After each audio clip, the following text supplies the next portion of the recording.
Hello everyone! This week I decided that I wanted to refine my organic skills even more and do an organic in a much more dynamic pose. I had the idea while I was looking online to do something related to the nutcracker. I looked up the sugar plum fairy dance and found the most beautiful Christmas ornament of a ballerina doing the dance. So I used this as my reference art and started shaping the body. I'm using a technique with voxel sniper here, creating spheres and then using the blend ball to blend out the muscle shapes. I'll link a tutorial in the corner of the screen. If you're interested in doing this for yourself, I definitely recommend it. Once I have all of the proportions correct, then we can start placing in the head, which brings the entire thing together. I misplaced the head a little bit, unfortunately, at first, but I do go back and adjust this later on. From start to finish for the entire preliminary shaping, it takes 28 minutes. Then I go through by hand and smooth out the muscles. Because she's only going to be wearing a tutu and some tights, it's important to get the muscle shapes correct because they're not going to be covered up with clothing. So I go around by hand and make sure that all of these are looking as realistic and as smooth as I possibly can. This leg that was in the air was particularly challenging because it's at such an odd angle.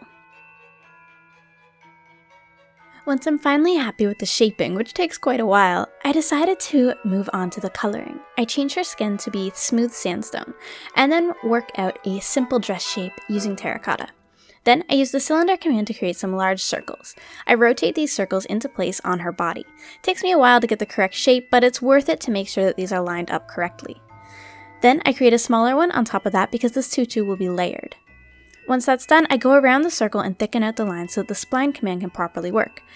I make another circle around her body, and then I use the spline command to connect the two together. This saves me a lot of time in creating the tutu. I then smooth it out all by hand and create some glass layers under it to make it look much thicker. Once the details are done to the skirt, I can move on to the rest of her body, where I start on the coloring of some simple ballet shoes.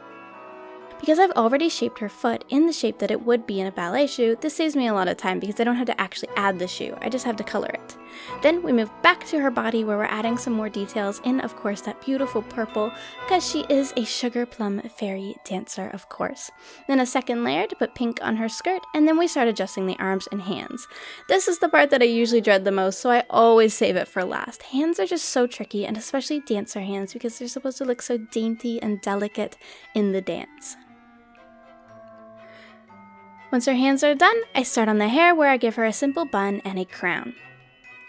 After this, some more details are added to her skirt, and I go back and add even more later on off camera and adjust some of my mistakes.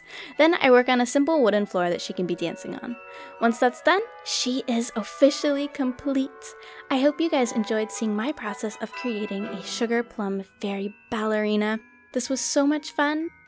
Thank you so much for watching, and I'll see you in the next video. Bye bye!